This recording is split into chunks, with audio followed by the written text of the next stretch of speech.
natin ang Diyos.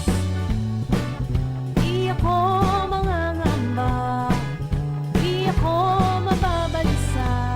Kasama natin ang Diyos. Good afternoon! Diyos maray na hapon tabi sa Indogabos mga tugang na nag-aantabay kang programang Maray na Hapon with Father Butch Bombase OP ng UST Legazpi. Shawuhaw! Buenas tardes amigos, amigas. Naimbag na malum kada kayo amon kakabsat sa Ilocano yan. Ngayon mga tugang, maginibahan kita sa satuyang programa ngunya na aldaw ning Sabado, petsa 31 kang bulan ning Enero, no? And by the way, ngunya na aldaw mga tugang, satuyang siniselebrar ang kapistahan kang founder ng Don Bosco. Yan. Sisay ang founder kang Don Bosco. O yaw na nga ni sa pangalan ka iyan, Bosco. Don Bosco. Ano mo pag sinabing Don, yan po ay parang salitang Mr. Okay? Don or Father. Ano kasi sa French, Madam, di ba? Sa babae, yan. Pero pag sa lalaki ay Don. D-O-N. So, yan. Ngunya na aldaw. Kaya sa mga SDB, Don Bosco Fathers, nayaon dyan sa bangkeruhan, kung mga nagdalawag dyan. Dati na-assign dyan sa kuyang classmate, si Father Cesar Dizon. Dahil ko alam ko si Father Cesar Dizon, yaon pa dyan sa Bangkeruhan Technical School. Meron po silang eskwelahan dyan sa Don Bosco. Haluin ko na palang dinahiling si Father. Classmate ko yan sa UST kaya itong 1983. 1983 kami duman sa Faculty of Sacred Theology. Okay? Mga tugang, sa tuwi mo ng Aramon, si Juan Bosco. Hindi Bautista ha? Si Juan Bosco. Hindi si Juan Bautista. Si John Bosco. Alam mo, tinanghal po siya na apostol ng kabataan dahil sa ginawa niyang kabutihan para sa kapakanan ng mga batang walang tahanan. So, yan ang pinaka-apostolate. Kaya mahiling mo ang apostolate dyan sa bangkiruhan, kang sa tuyang mga Bosco Fathers, Don Bosco Fathers, and brothers, talagang pagtabang sa mga mahihirap. Yung dyan sa Don Bosco, so, technical school. Kaya parang igwasin ng kaaraman, at ang kaaraman ninda o ang talino ninda, magamit yan sa ating kaunlaran, sa ating bayan. Napakaganda po ang ginawa ni Don Bosco. Isa po siyang pari na siya po, sabi ko nga nagtatag ng Society of Don Bosco. Yun, SDB, Society of Don Bosco. Yan, mga tugang. Yaon sila. Actually, sa Manila, mayroon sila, Boscotec. Yun, Boscotec. At of course, yung sa Amerika, yung aking pamangkin doon nag-aral sa elementary, mayroon silang Xavier Xavier Bosco. Pagkatapos, Don Boscotec. Yan. St. Dominic pala. Doon na Xavier. St. Dominic, yun. Sabio, St. Dominic Sabio. Iyon. Yan po yan. Nang pumasok sa seminaryo, si Juan o si St. John Bosco, ito ang tagubili ng kanyang ina na si Margarita Bosco. Hiniling ko sa iyo, ito sabi ng nanay niya, hiniling ko sa iyo anak, na kung sakaling malaman mong hindi ka para sa buhay na iyan o sa simbahan o sa kumbento, umurong ka. Maganda ang advice ng nanay, Talagang practical, So, umurong ka. Nais ko pang makita kitang isang maralitang taga-bukid kaysa isang paring hindi karapat-dapat. Napakaganda po iniho. Para masinasabi sa kuya, sa kasamang mga padi, na maging karapat-dapat tayo maging padi. Yan. maganda. Kasi kung halimbawa naman, naging padi ka, pagkatapos sisirain mo lang naman ang iyong buhay o ang simbahan, ay huwag ka na magpare. Maganda po itong advice ng nanay ni Bosco, Don Bosco, ni Juan Bosco. Ulitin ko ang advice niya, ha?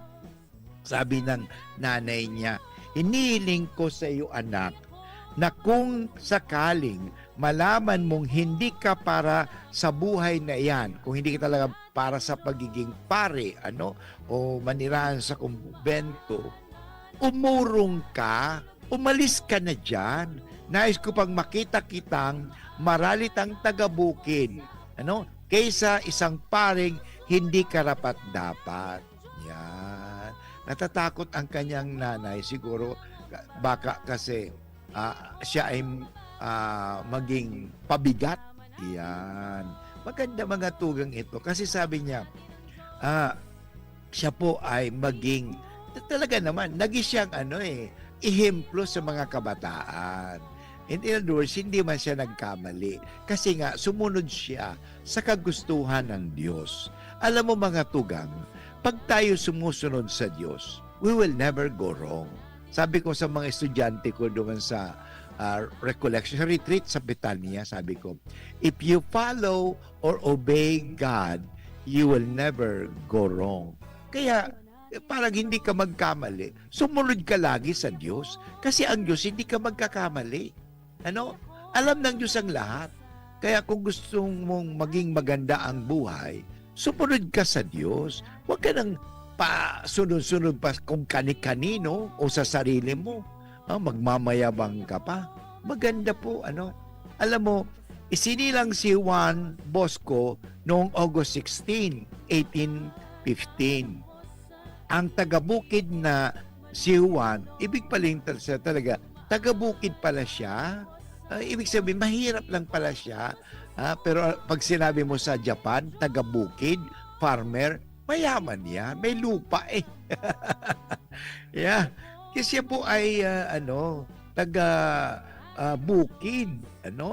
At siya po ay naging pari noong 1841 sa pagsusumikap ng kanyang inang Balo at ng kagandaang loob ng ilang mga kaibigan. So napakaganda ito, ng inspirasyon sa atin mga tugang. Kaya nga siguro si Don Bosco o si John Bosco ay nagkaroon ng pagmamahal sa mga kabataan dahil ito po dahil sa kanyang nanay. Yan, napakaganda po ito, Nagsumikap ang kanyang nanay na Balo. Siyempre tinulungan siya at sa kagandahang loob ng kanyang mga kaibigan. Maganda po ito may mga kaibigan tayo. Ang kanyang tanging pangarap sa buhay ay ito. Kung tatanungin ko mga tugang, ano ba ang pangarap mo sa buhay? And by the way, gusto ko po kawang pasalamatan na gabos sa mga nagbumati sa kuya kahapon sa kuyang 68-year birthday. Maraming salamat po. Thank you very much sa indong pagbati. So yung pangarap ni Don Bosco, ito po. Pangalagaan ang mga batang walang tahanan at turuan sila ng paghahanap buhay.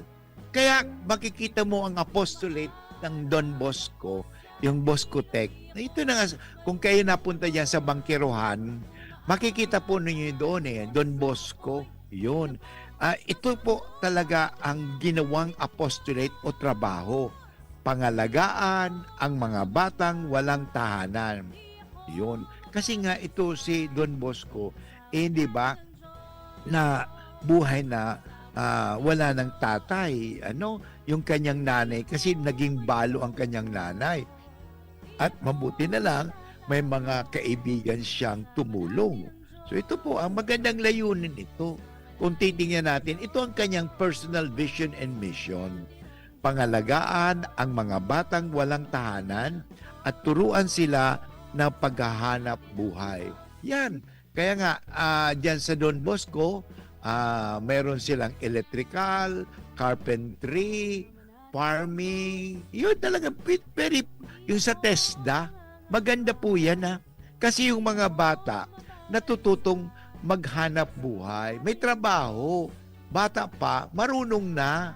Ang pangit kasi minsan nakapag-aral ka sa university, nakapag-aral ka sa college, pero parang walang natutunan. Ang natutunan mo lang ay tungkol sa head knowledge. Hindi mo alam maglinis, hindi mo alam magligpit ng higaan, yung mga bagay na practical, hindi mo alam magmartilyo. Alam mo, importante po yan Ano na ituro? Naalala ko nga, nag-elementary kami tinuruan din kami nung mag-garden, magmartilyo, tinuruan kami tungkol sa electrical. Kasi importante po 'yan. At least mayroon kang little knowledge of everything. Para hindi ka ignorante.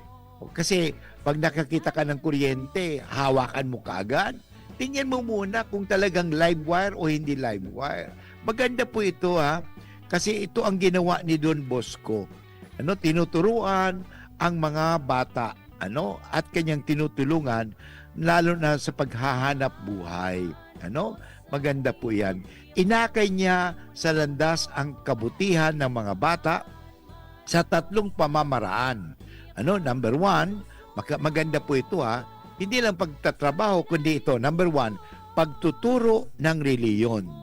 Okay? Maganda po 'yan Dapat alamin natin ang tungkol sa Diyos Pagtuturo tungkol sa reliyon. Pangalawa, paglalaro at pagtatrabaho. Maganda po ito Kasi alam mo sa eskwelahan, importanteng matutunan natin ito. Una, ang pagtuturo tungkol sa Diyos. Kasi kung itinuturo natin ang tungkol lang sa mga bagay-bagay na yan, hanggang dyan lang yan. Pero pag itinuro natin ang tungkol sa pagtuturo sa reliyon, yung tinatawag natin, alalahanin natin tungkol sa Diyos, ay mamuhay tayo lang maayos. Yan po yun, paglalaro at pagtatrabaho. Okay? Kaya noong 1847, sa unang club, niyang itinatag na tinatawag Oratorio ni San Francisco de Sales, ay inampun niya ang 800 na mga bata. Grabe, marami Alam mo, kahit na po siya hindi mayaman, sabi nga, siya po ay isang anak ng taga-bukid. Mambubukid lang po sila. Pero alam mo mga tugang, hindi naging hadlang po yan sa pagtulong. Kasi may sasabihin natin, Father, mahirap po lang kami. Hindi pwede ako magiging makakatulong. Hindi ako makakatulong kasi mahirap lang kami. Hindi po totoo yan. Ni mahirap ka, mayroon kang maitutulong. Ang pagtulong naman po kasi, hindi naman tungkol sa pera. Pwede kang tumulong sa pamagitan ng iyong lakas. Pwede kang tumulong sa pamagitan ng iyong kakayahan o talino, angking talino. Yan naman importante sa buhay. Kaya ang ginawa ni Don Bosco, maganda po yun. Itinipon niya ang 800, ang dami daming mga bata yan. At tinuruan tungkol sa reliyon at naglalaro sila at nagtatrabaho. Yan. Kaya doon nagtatag ang mga pare sa Italia, at sabi nga, di maunawaan ang hirap na tiniis ni Don Juan Bosco. Don ang tawag sa mga pare sa Italia. Don. Kaya sa Italy, Don. Di ba? Kapag tinawag kang Don, ang ibig sabihin, pare. Yun. Don. Hindi padre. Hindi amo. Okay? So, ito napakaganda po ito. Yung pagmamalasakit ni Don Bosco, Juan Bosco, sa kabataan. Napagbintangan pa siya nga nabaliw at tinuligsa ng kanyang mga kakilala. Ganun man talaga minsan Pag ikaw naglilingkod sa Diyos at ikaw ay gumagawa ng kabutihan, talagang sisiraan ka. Pag sinasabi nga, ang mabungang mangga, malalaman mo na maraming mga bato. Yun. Pero pag ang mangga na walang kabunga-bunga, wala kang makikitang mga bato.